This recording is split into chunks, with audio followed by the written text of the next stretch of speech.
But I have to tell you, the number one thing that keeps people from really having what they want financially is not the lack of a plan. It is not the lack of good advice. It is not the lack of possibility. It's not the lack of intelligence. It's not even the lack of capital. It is this unending process that most Americans go through of sabotaging their own financial success. So why do we do this to ourselves? Why is it that right when we start to really make financial progress, we do something stupid, or we stop following through, or we stop practicing the fundamentals we know will lead us to financial abundance? I believe the answer is what we talked about yesterday, and let's review it. Everything we do in our lives, we do for one of two reasons: to either avoid pain or to gain pleasure. If you are sabotaging yourself in any area, and we're going to talk about this again and again, it is simply because you believe at some level of your thinking, subconscious thinking, if not conscious thinking, that this situation that you're getting involved in, the accumulation of additional capital, is going to lead to more pain than pleasure. And again, I know that sounds insane and crazy, but I have to tell you, it's absolutely accurate in any person that I've studied who's been living in financial lack. In addition, many people associate pleasure to having a lack of financial abundance. Because, see, think about it. When people really do well financially and they're around their friends, what happens? Well, I can tell you from experience. When I was really young, I really went for it. 19 years old, had my own company, written up in newspapers and magazines. Wonder Boy, you remember me, right? Ego exploding. Well, sure enough, I was making all this money, about $10,000 a month. I was jazzed. Except I thought money was going to lead to pleasure. I looked around and saw all the problems in my family, said, hey, if I got money, I can eliminate those, and I got a lot more fun. I can give to my friends, and I'd go back to my friends and want to take them with me on a trip or want to go someplace. And they were uncomfortable. In fact, a lot of them started to judge me. And all of a sudden, some of them treated me harshly, and some of them made excuses. Some of them stopped going out to dinner with me. Some would say, well, I don't have a home like yours. And I said, I don't care. But what began to happen is I began to link that having money didn't mean the pleasure I thought it was going to mean. My brain started linking up having a lot of money means that people reject you. People you care about aren't comfortable with you. All of a sudden, I started feeling like an outcast. All of a sudden, I started feeling all this pain. And sure enough, within a short period of time, my brain, on some level, not consciously, but subconsciously, began to just destroy everything economically. And I already told you how I did it. Not showing up for key meetings, right? Treating people harshly, distracting myself through eating food continuously, watching television. All those elements came up to destroy my finances. And so we must remember how our brains work. They don't work logically. They work on what we associate to things. So if we're going to eliminate financial self-sabotage, the answer is very simple. You've heard it over and over again, and again you'll hear it from me. And that is, we must change our neuroassociations about money. That is, we've got to change some of our core beliefs. We've got to make sure that earning money is purely a positive and pleasurable experience for us, and not one in our mind that's going to lead to pain. Again, some people think, God, I'll have to pay all these taxes. And they don't have the money and they're worrying about the problem. No wonder they'll never have any. Why are they already considering the negative aspects of having money? The answer, I believe, is that for most people, having an abundance of money is the unknown. In its experience they've never had before. And people are basically afraid of the unknown. See, they know how it is right now. They understand it. They understand the status quo. And that's fairly comfortable. I mean, you might have a little bit of pain, but the unknown, now that's really scary. So I've found that most people fail to achieve what they want financially or sabotage themselves financially simply because they haven't gotten themselves ready for wealth, financial wealth.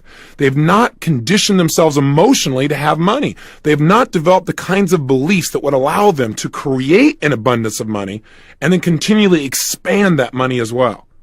You remember the metaphor we talked about when we started this program? That what we have to do to really succeed, we have to build up our ability. We have to condition ourselves just as we would physically. And you start with a little bit and you begin to work with it each day, increasing the amounts until pretty soon what happens is you really develop the muscle. But you've got to be able to use it. You've got to condition your arms, for example, to be able to do curls. Well, you're going to have to condition your mind and your emotions in order to be able to have an abundance of money and feel comfortable with it. Otherwise, even though it's something that's very positive, it may feel like a weight to you because you just don't know how to deal with it. So how do we first get beyond this sense of lack? how do we first begin to create that wealth, and then how do we keep ourselves from destroying it once the abundance starts to flow? The way to really create the wealth that you want in your life starts with step number one. The way to get wealthy right now today is to free yourself from the illusion that you're not already wealthy. You say, what are you talking about, Tony? I don't have any money. Listen, wealth is not just money. Wealth is an abundance of the things that you really desire in your life. Wealth is leverage. That is the ability to have experiences that you have not personally controlled or generated. What do I mean? Well, you are wealthy. You live in a country where there is abundance around you all the time, and you own it just for living here. I mean, you own the public highways. You don't have to pay anything for most of them across the country. You own many of these government buildings. You can go in. They're yours. You can use them anytime you want. You can go into a public library and get access to any book that's ever been written virtually, and it costs you nothing. Think about it. Leverage in your life is everywhere. You didn't have to go out and actually create your breakfast, nor did you have to hunt down your dinner. These things have been done for you. You say, well, yes, I paid for them. Yeah, that's true. And it wasn't on your back that the salt came out of mines so that you could put it on your food. You are truly wealthy. The level of abundance that you and I experience every single day, no matter how much money we earn, compared to the rest of the world, is absolutely absurd. And yet we walk around feeling like we have lack. And see, like attracts like. Whatever you hold on a consistent basis in your mind is exactly what you will experience in your life. So the first key to becoming wealthy is to understand that you already are. Now, wanting to expand that, I believe that's healthy. You know, some people say, well, is it really right to make more money? I mean, if you've got a lot, is it right? Well, let me ask you a question. If you're intelligent, is it right for you to continue to want to expand and become smarter? Is it right, if you're already close to your husband or wife, to want to deepen that relationship even more? Is it right for you to want your children to have even more, to be happier, to be stronger, to have better relationships? Is that right? Is it right, no matter how close you feel to your Creator, to want that bond to be even stronger and to strive for it? Is that right?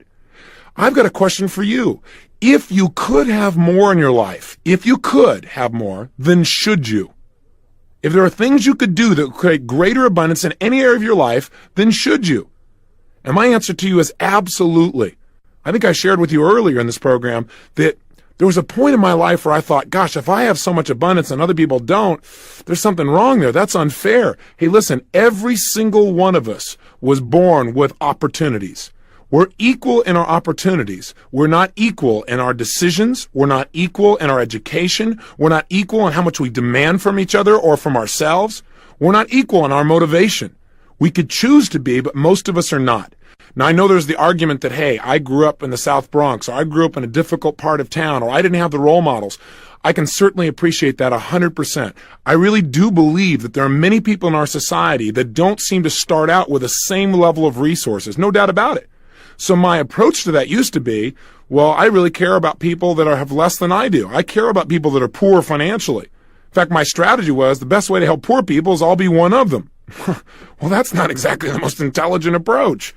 Instead, what I decided to do was realize that no matter what someone's resources were, I didn't have any either. I didn't have any great role models. I didn't grow up wealthy, not even middle class. And yet I was able to make the things work because I pursued them. And no matter where I've looked in the country, no matter how horrible the environment, there are a few people from that environment that somehow have made it work for themselves, mentally, emotionally, socially, spiritually, physically, and financially. So why did these people make it in spite of all the odds? The answer was not necessarily more talent or more ability, but that they were able to get access to their talent and ability because they had beliefs that empowered them in each of these areas, including financial. I mean, that's really what it comes down to. Your finances will not change until your core beliefs change.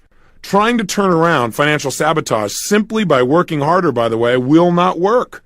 The reason is you'll work harder and your beliefs like this rubber band. You'll push, stretch yourself out there. It'll start to make some progress. And right when you get to a certain point of threshold, whammo, the rubber band snaps you right back to where you were. I mean, haven't you experienced this sometimes? The only way to break through is get rid of the rubber bands. Expand your picture of your life financially so that what's happening is you're on a road you're always building and one that's always expanding. In addition, you must believe that by building your road, what you're also doing is creating a way for others to travel to their dreams as well simultaneously.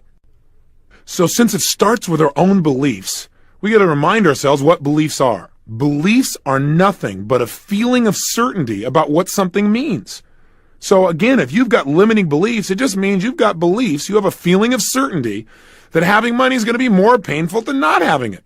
That having an abundance of money is going to be more painful than not having an abundance. Yeah, you can get by and it'll be okay. You've got to change that. How do we do it?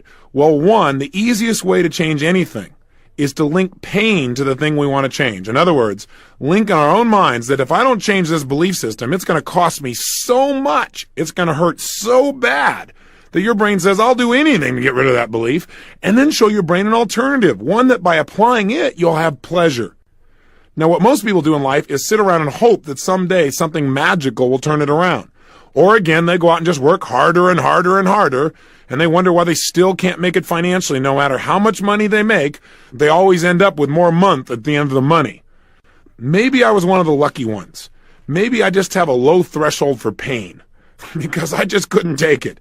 I found so much frustration in not being able to go certain places, not being able to be with certain people who are traveling, not being able to give some of the things I really wanted to give most to the people I cared about, not being able to have the lifestyle and the freedom of choice in terms of my time and my energy and the things that I was going to have in my life as well. It was so painful, so embarrassing, so frustrating that finally one day I said, I have had it. And that is a great place to get. Get to the place where you've had it, where you've gone through threshold, where you're not willing to do that anymore. But here's the key. When you realize you've got it, know what the reason is. It's because of your beliefs, and you need to go inside and shift them now. So how do we do this? I'm going to guide you through a 3 or 4 step process right now to eliminate self-sabotage in the area of finances forever. So let's go for it. Get your success journal or pull over the car now. This is the time. As you pull it out, here's what we're going to do. And if you need to, stop the tape and come back to me. You have 30 seconds. Go. Welcome back. I again hope I'm welcoming you back. And you did turn off this thing while you went and got your success journal. You don't want to write on a scrap of piece of paper. Keep that thing with you. Okay, good. Now here's what I'd like you to do. I'd like, if you would, to write down all of the pain that you presently experience in your life because you don't have the level of financial abundance that you truly deserve. In other words, what are you losing right now? What are you missing out on? What's it costing in your life not to have financial abundance? In other words, our goal here is to not just be intellectual, but to really get ourselves to experience once and for all a tremendous amount of pain from not having finances. So really go into your gut, go into your core and say, okay, what are the things I really want to do or be or share or create or give or make that I cannot do right now because I don't have financial abundance. I've got enough finances to get by, or I've got maybe even worse, you're comfortable. That's really a death rattle in terms of finances. But what are some of the things beyond that that you're missing out on? Maybe just the self-esteem of knowing that you can create as much as you want in an instant. What is it that you're missing out on? I'm going to give you about 2.5 minutes to do this. So please begin now. Remember, while you're doing this, make it compelling. What are some things you'd really like to do in your life that you can't do?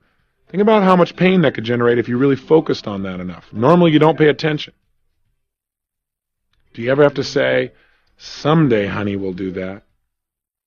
How does that make you feel? Or someday, son, someday, daughter, yeah, I'd really like to do this, but we just can't do it right now. Maybe later, maybe sometime, and yet in your feeling, in your gut, you don't think it'll ever happen. What's some of the pain you experience because you don't have massive financial abundance? What's it costing you in your life? What could you do to develop yourself if you had more money, and you're missing out on it now? What could you do for your favorite foundation or your favorite charity?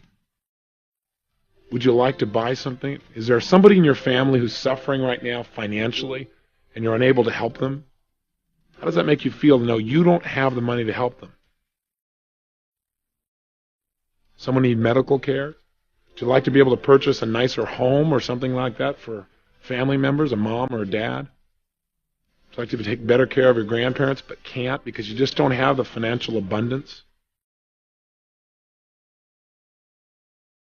Is there a school you like to send your children to but you just can't, again, because there isn't enough money? What are some of the prices you pay every single day because you don't have enough money? What are some of the things you really want, but you've had to settle for second best because you didn't have financial abundance?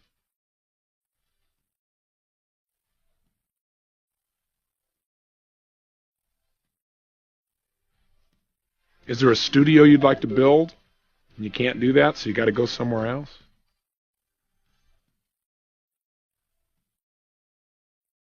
Are you having to live in a neighborhood that is not supportive of your own values simply because of economic necessity? How does that make you feel, knowing that you have to do that? Make sure as you write these down, you really feel the pain. I know that doesn't sound very nice, but the way we change is link pain to something. Get it out on the table.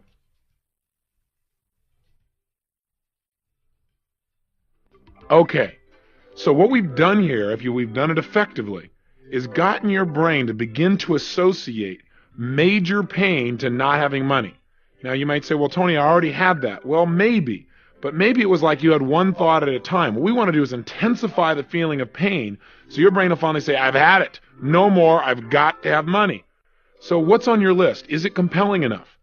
When I have people do this many times, they'll tell me things like, well, gosh, not having money means I don't have time with my kids. Or not having money means I can't live with my son or daughter. Or not having money means I can't get them the kind of child care they really deserve, and I'm busy working too, and I don't know what to do. That's pretty strong pain. That'll get somebody motivated real quick. Remember, we'll do more to avoid pain than we will to gain pleasure, so put it on yourself. Some people say just the pressure of the bills themselves. That is so painful. Having people calling you up again and again saying, hey, you got to handle this thing. That does it for some people by itself. Or maybe in this society where 1 out of 2 people end up in divorce, some people are having to support 2 households. And they think about the pain they have in that they can't have the lifestyle they want because they can barely take care of themselves after taking care of somebody else. For other people, it's saying, I can't do it, or I'll do it later, but knowing in their heart that later may never come. That's pain. Or maybe for you, it's just the pain of knowing somebody who really deserves help, and you just can't do it because you don't have the money. Or maybe it's the inability to travel or visit the places you'd really like to, or maybe visit some people. I know some people have made on their list things like, I just don't have the money to even go visit the grandparents who are about to pass away. I know I need to be there, but I just can't because I'm busy and I have to keep working, or because I don't have the money to even get there. Again, this is not negative. This is the most positive thing you can do to yourself.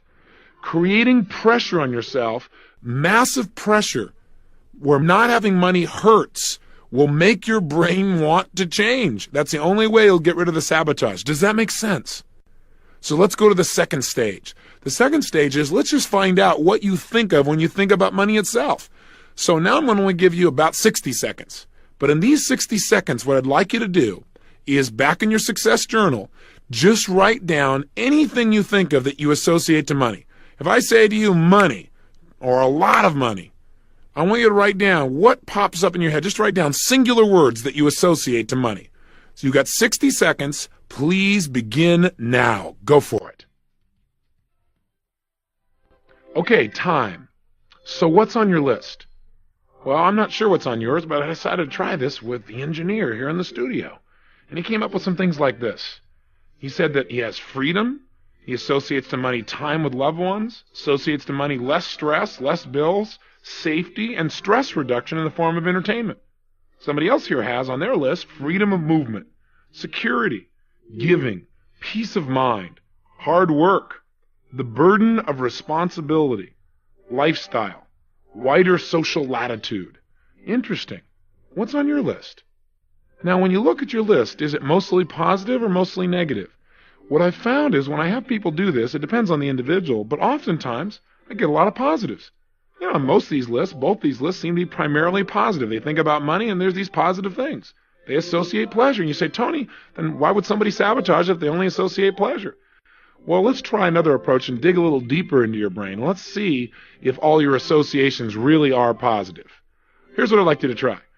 For the next 2 minutes, I want you to write down the things you remember hearing growing up about money. In other words, what were you taught about money, both explicitly and implicitly, by what people told you, like, for example, in your family, your mom, your dad, etc. What are some of the phrases you remember hearing? Jot them down now. You have 2 minutes beginning now. Okay, again, time.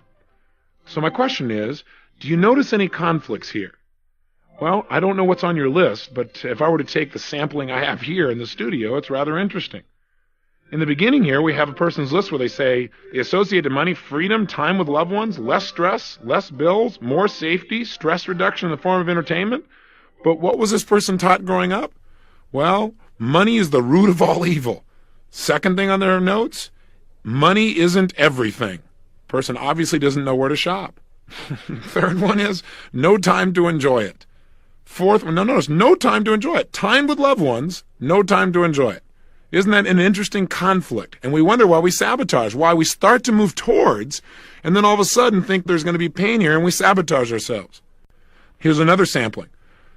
Person whose notes said that they associated in money freedom of movement and security and giving and peace of mind and hard work and the burden of responsibility, few negatives there, and lifestyle. This person has money doesn't grow on trees. How's that for conditioning you for abundance? I'm not saying it does, but that's probably not the best frame to hold in your mind on an ongoing basis. Secondly, we can't afford it. Interesting. And that sentence is still probably running through this person's brain. Here's the next one. It costs too much, or it's too expensive. Here's the next thing on this gentleman's list. Take care of pennies, and the dollars will take care of themselves. Now let me ask you a question. How do you feel about taking care of pennies?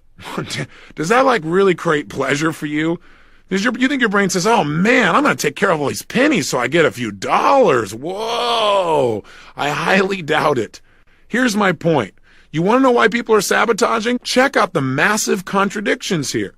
On the one hand, the person associates to money primarily positive experiences, yet on the other, everything the person was taught growing up is it's going to be painful.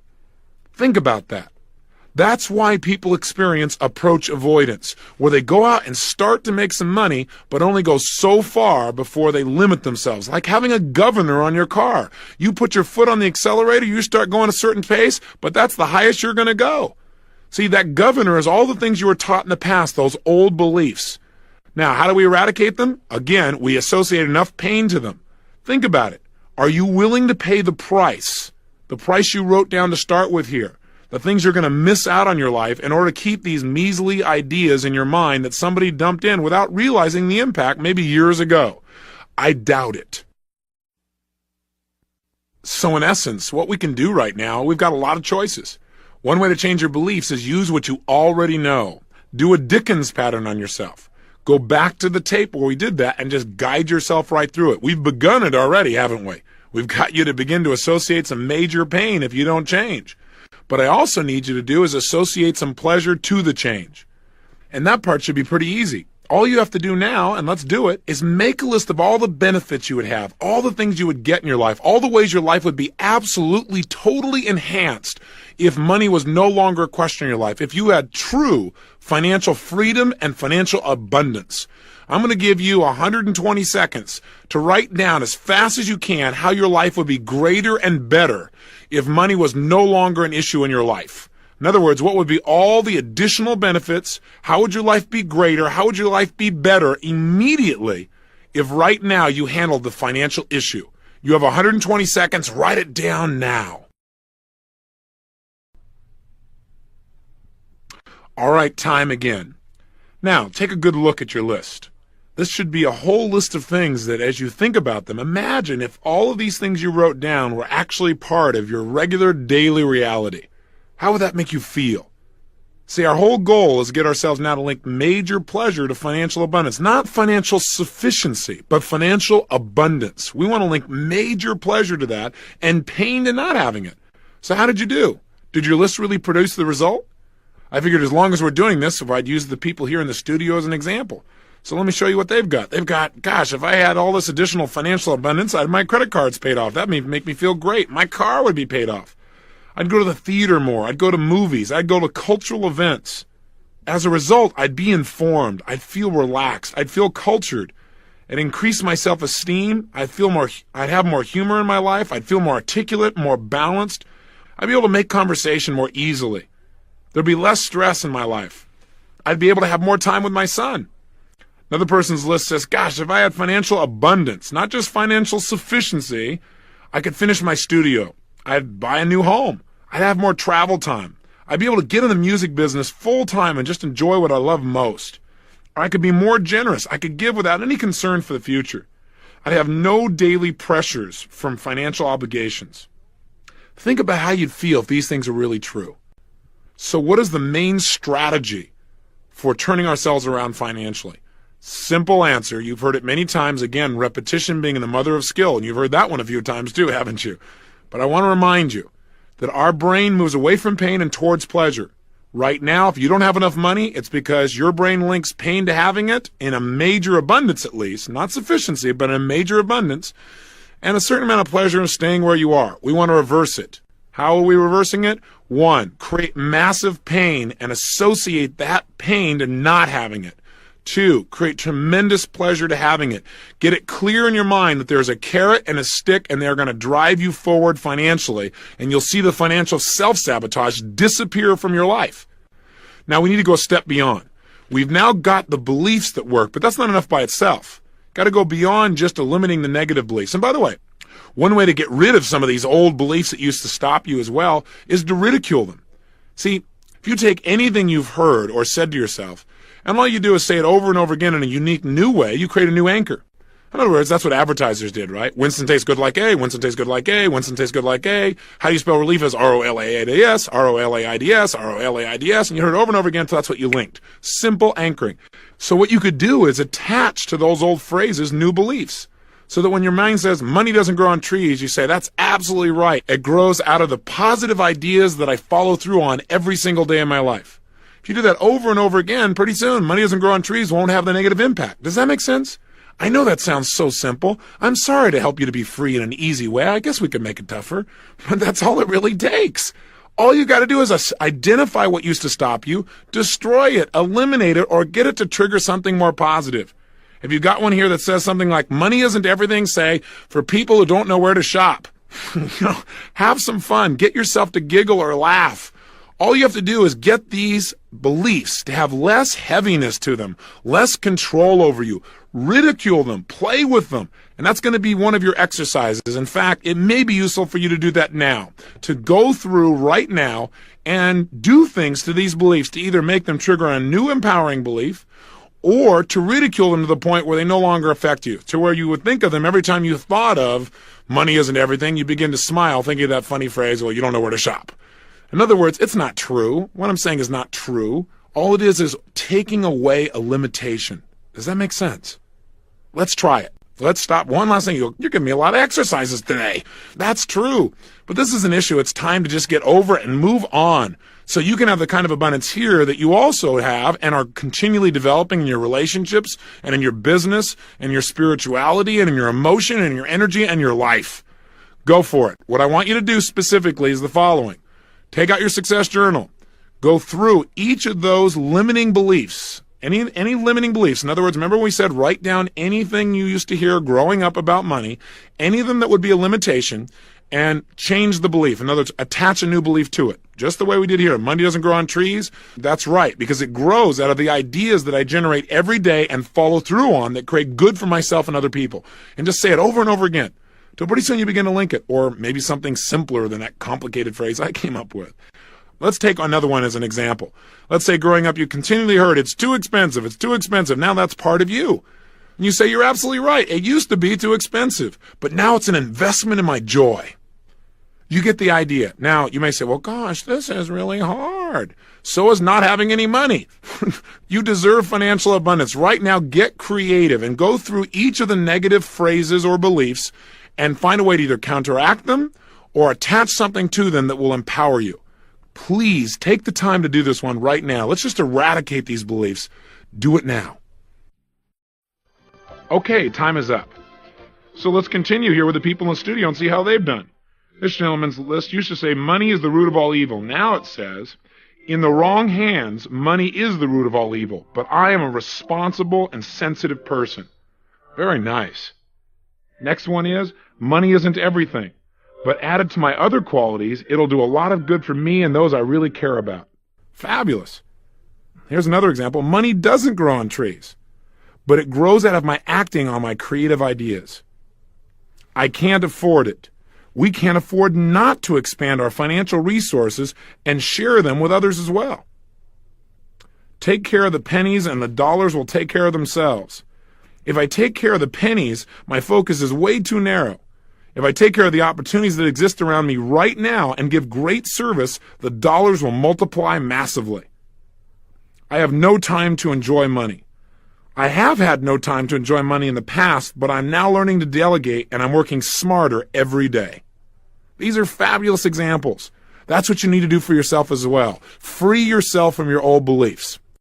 Finally, on today's lesson, let's take a look at what are some of the specific empowering beliefs that you might want to add to your repertoire.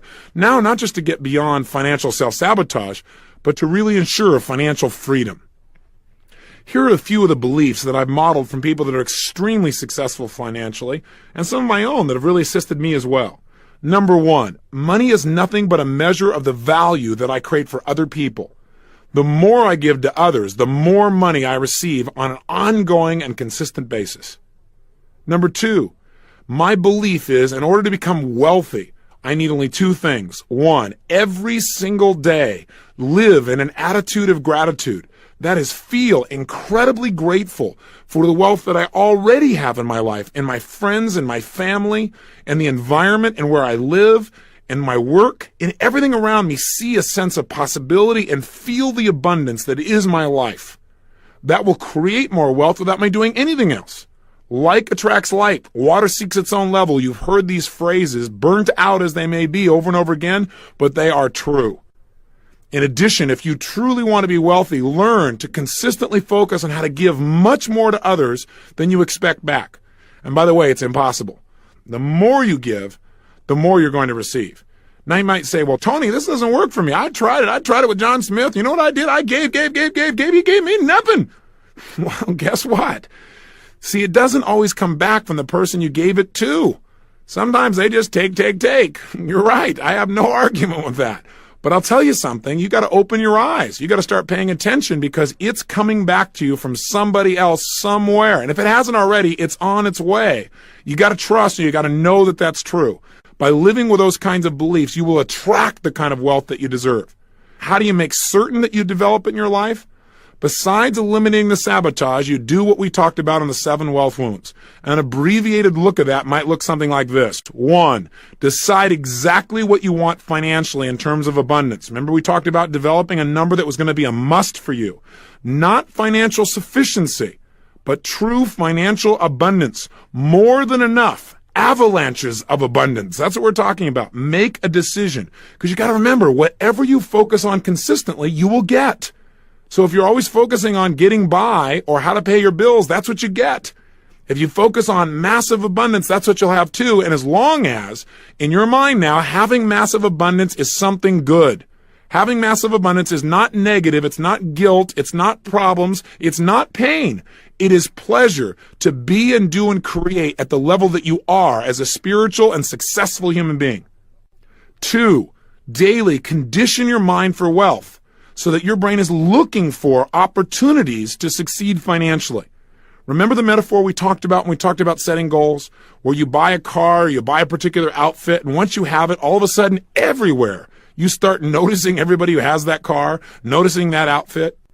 Well, there's a part of your brain called the reticular activating system.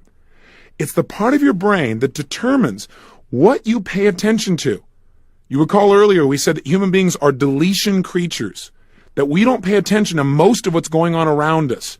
We only pay attention to a small band of our experience. Our goals, our mental conditioning tells the RAS, the reticular activating system, what to pay attention to. The RAS is like a policeman. It determines what's going to get through to your conscious awareness and what's going to be screened out. So when you daily Decide what you want and condition yourself to look for opportunity. It's like all of a sudden you see that car everywhere. All of a sudden you see those clothes everywhere. All of a sudden you will see places that cash in financially when you've now made the decision to condition your mind to attract wealth. How can you do it? Well, for years, I started using affirmation for myself. Now you might say, well, didn't you say affirmations aren't that great? No. I said that you got to make sure that if you're going to use an affirmation, you do it with some real physiology, that you really change your state. And I read all kinds of books on attracting wealth. And I found this in one of those books, and I really liked it. And so I said it over and over again. But again, saying an affirmation means nothing unless you generate feeling. And before I give you this affirmation, I want you to know that it's not meant to be religious in any way. I do want you to know that I do believe in a creator. I call it God. You may call that something else, and that's fine. But I believe that you and I have this privilege called life because something or someone has given it to us, something greater than our conscious awareness. And when people tell me, well, I don't believe in a God, I'm an atheist, my view to them is I like to ask them a question. I said, so you're trying to say to me that everything we see, the earth, the plants, our environment, this solar system, this universe that all works with absolute precision is all the result of things just falling together? That's like saying Webster's dictionary is the result of an explosion in a print factory. I mean, come on. There's got to be something more. But let me just tell you how I condition my mind for wealth. I believe that we can tap in. We can attract more in our lives when we connect ourselves mentally and condition ourselves for that abundance. So what I say to myself is this: God's wealth is circulating in my life. His wealth flows to me in avalanches of abundance. All my needs, desires, and goals are met instantaneously, for I am one with God, and God is everything. And I would say this to myself over and over and over and over again. I would go run down the beach for a couple of miles, saying this to myself with all the intensity of feeling I could generate. That's one of the major reasons I believe that in 12 months I went from totally broke to $1 million net worth, because I didn't just hope. I created a level of certainty in my body that total financial abundance was a part of every cell, every thought, every feeling, and things began to jump out at me, and I began to attract them. Now, that may sound real metaphysical, it may sound weird to you, but anyone that I've met who has created great financial abundance has not only decided what they want, but they've begun to condition themselves daily to have that level of abundance where it felt right for them. And that's what I did with myself. I offer you the opportunity if it's worthwhile for you, or you can correct it, change the language so it works for you, but please condition yourself for the abundance you deserve. Step 3, get some role models. Find out what to do and get yourself a great vehicle. One way to get a vehicle is sit down and write down what is it you love to do most in the world. Because see, I think financial abundance comes from doing what you love most, doing it massively, and making sure that in your doing it, it creates tremendous value for other people. If you do those things effectively, you're going to have financial abundance. So if you're looking for a vehicle, what do you love to do most, number one? Number two, how could you do it in a way where other people would benefit and be willing to make an investment to take part in something that you love? I mean, that's what I've had the good fortune of doing by asking that question. Question 3 is, how could you do it massively so you could reach tons of people and make a major difference and hopefully get paid well in the process? And then fourthly, how could you do it intelligently so that once you've done all this stuff and you've worked so hard and you've helped those people, there's something called profit when you're done? There are lots of possibilities for vehicles, and there are lots of models if you already want to stay right where you are and do very well financially. Again, call or write us. We'll teach you some models. Come to our seminars, or find somebody who you respect locally and model them, or go to somebody else's program. Whatever it takes, please get yourself a model. That's how you'll know what to do. 4, make sure that on an ongoing basis, you experience yourself as a giver. And I save this for last because I want you to remember this. I believe that the bottom line of financial success comes from your believing in your gut that you deserve everything that you've got in your life.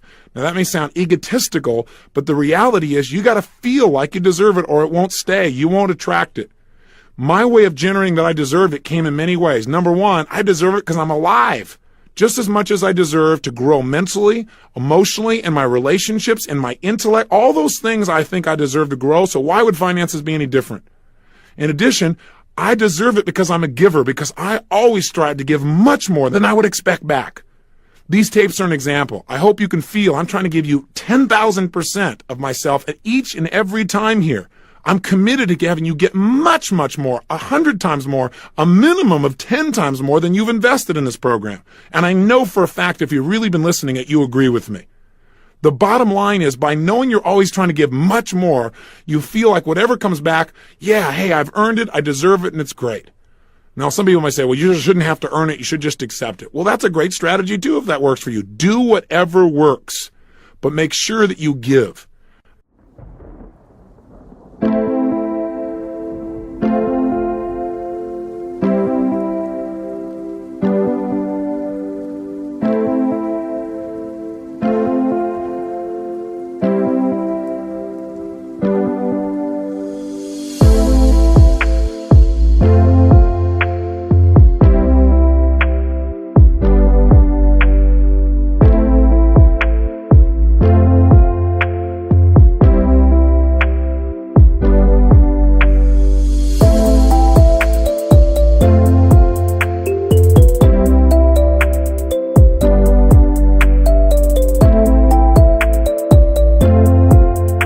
So you got to take at least 10% of what you earn and give it away, minimum.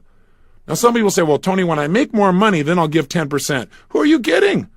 What do you think is harder, to give a dime out of $1 or 100,000 out of $1 million? Trust me, the 100,000 will feel quite a bit different than the dime out of the dollar. If you don't develop the habits now, you certainly won't do it when the numbers get bigger. Listen, go get yourself a book, simple book. It's called The Richest Man in Babylon. It's by George Clason. It's a very old classic, very small. You can read it in a short time. It's like a series of short stories that'll teach you how to use money through allegory. It'll teach you 3 basic principles. 1, it'll teach you no matter how much money you make or don't make, take 10% of it and give it away immediately. Why? It doesn't say this, but this is what I believe. When you give away a percentage of what you have, it teaches your subconscious mind that there's more than enough. Boy, that's a great belief to install, because once it believes that, your subconscious mind will create that reality in your life. It makes you feel like a giver, and we all deserve to have that feeling of pleasure of being a giver and not a taker. 2, it'll tell you to take 10% of what you earn and use it to reduce your debts. Pay off MasterCharge, Visa, Arnold's Linoleum, whatever it takes. And 3, take 10% and save it up to invest. No matter how small it is, you can't believe what some of the investments are that are available out there. There are things that take almost no money you could get started with and begin to build your wealth. But make sure you give. And here's the 5th step that I want you to take to really condition yourself for wealth and move to the next level. And that is, create experiences with money that create tremendous pleasure and joy for yourself and the people around you. Give to yourself. Be willing to really do that and watch your financial picture change. In other words, you can't expect to work that hard, make a lot of money, and then never get any pleasure out of it. Just put it in CDs or just invest it or just give it away and never feel that direct connection of pleasure. Your brain won't do it forever. So you might take a certain amount of your money and it's just mad money. You're just going to go out and do stupid fun things that maybe in the past you used to make yourself wrong for. You're going to go play. That's play money. And if you do that, you can't believe it'll happen. Your brain will go, yeah, let's make some more money. We can have some more play, some more pleasure. And it'll enhance your life in virtually every way. Remember, if you have financial abundance, it's because you deserve it. If you've lived by your values and you've truly given yourself each day, tried to add major value to other people's lives, and you've had a decent vehicle, you will develop financial abundance. You'll have financial excess. Now, the challenge with that is that people think when they hear excess is too much. But in this case, you've got to realize that your excess is the result of you giving much more than what's even shown up. It's a great scorecard for the value you've added in other people's lives, and as a result, you have even more in your own as well. There is no need to create limits on yourself. Let yourself grow well beyond your past limits and create the abundance you deserve. Here's your assignment for today. You go, I got another assignment? Well, why not? We're on a roll. The last assignment is this. As you turn the tape off, let me give you a 10-day challenge. I know I've given you some daily challenges, like your morning questions, but just for 10 days. And start it today. Would you be willing to take a minute or two and begin to condition your mind for financial possibility by doing the following? Writing down simply 3 ideas on how to make money. 3 new ideas. Either something that already exists that you haven't been paying attention to before, or a brand new idea, a concept for a service or a business or an investment or a possibility or an invention. Anything at all. And let me give you one caveat.